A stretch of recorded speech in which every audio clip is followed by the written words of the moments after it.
Hello everyone. Today we are doing lecture number 15 for your syllabus for BCU.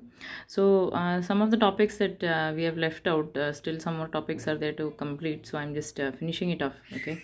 So this next topic is we saw canonical distribution in the last class. These are some one of the examples, one application I have taken. There are many applications in the book, so you can go through it if you have time. So but I've just chosen one simple application how you can use the canonical distribution. So like always we consider molecules in an ideal gas situation, okay, inside a container of volume V. So monoatomic gas at absolute temperature inside a container of volume V. So these red dots indicate the molecules inside the monoatomic gas. Okay, and for ideal gas situations we make assumptions, right? That means interaction between the molecules is very weak, and number of molecules per unit volume is very small. And they do not know that each other they are existing. Okay, so all these assumptions we make because interaction is less between molecules. So and also total energy of the gas equals the sum of the energies of all the molecules. Okay, and now we are going to treat the gas classically. That means we are not concerned about indistinguishability of the molecules. So we already learned during the Bose-Einstein, Fermi-Dirac, all those statistics, we learned about the indistinguishability of molecules and the conditions that we used. Okay, so now first when we consider a single molecule, we think that all remaining molecules can be regarded as a heat reservoir. So if you just take one molecule, then you can say that it is the rest whole thing is a heat reservoir. Okay, and it is in contact, this molecule is in contact with the remaining the whole heat reservoir. So this molecule can be located anywhere. So it can be here or here or here, it doesn't matter where it is. Okay, so it can be located anywhere in the container, and we also assume that its energy is purely kinetic. Okay, so I can write as E is equal to half mv square or half p square by m. Okay, so yeah, so the volume of phase space corresponding to this range, which range, p and p plus dp, this is the momentum. Okay, so the volume of phase space, we saw the phase space is between the space between p and r. Okay, we already learned this in the previous classes. So the volume of phase space corresponding to this range of p and r, in between p and p plus dp, that can be written like this: d cubed r into d cubed p is equal to in all the coordinates, the space, the coordinate position coordinates multiplied by the momentum coordinates. It's a volume. So to find the probability, so this is a probability that the molecule has position lying between r and r plus dr, and momentum between p and p plus dp. We have to multiply the number of cells.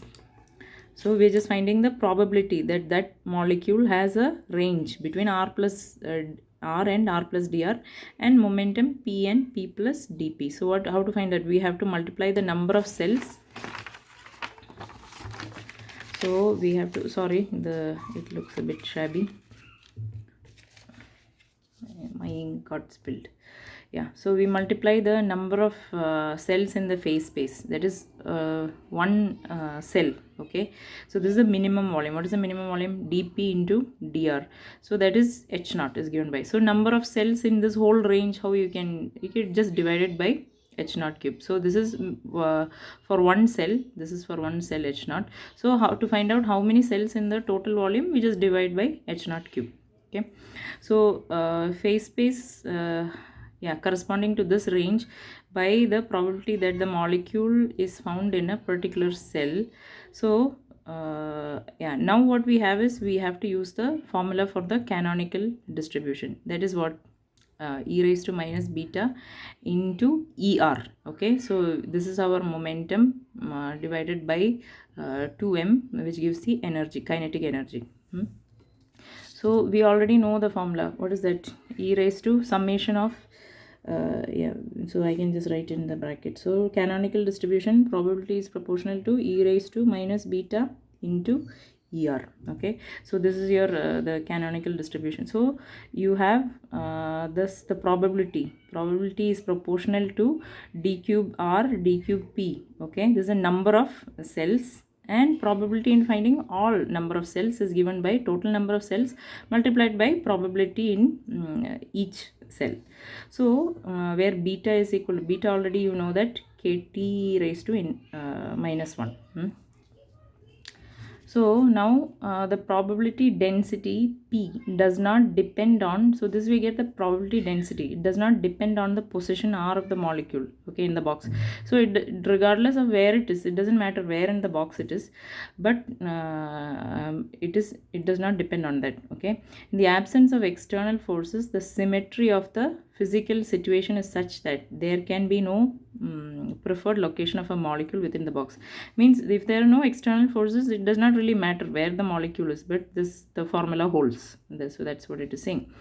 So then to find the probability P d cube P, to find the probability P in P of P means probability of finding the molecule with this momentum, okay, that a molecule has momentum lying in the range between P and P plus dP.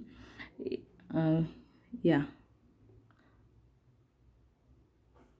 P and P plus dP, okay, and it's okay, and between its location R and R plus dr, one need to only sum the probability over all positions R, okay, and so we have to find the total probability. Then what we have to do, you have to sum the whole thing over the whole volume, okay. So P of P d cube P, and that is equal to integral of P r comma P. What is r comma P?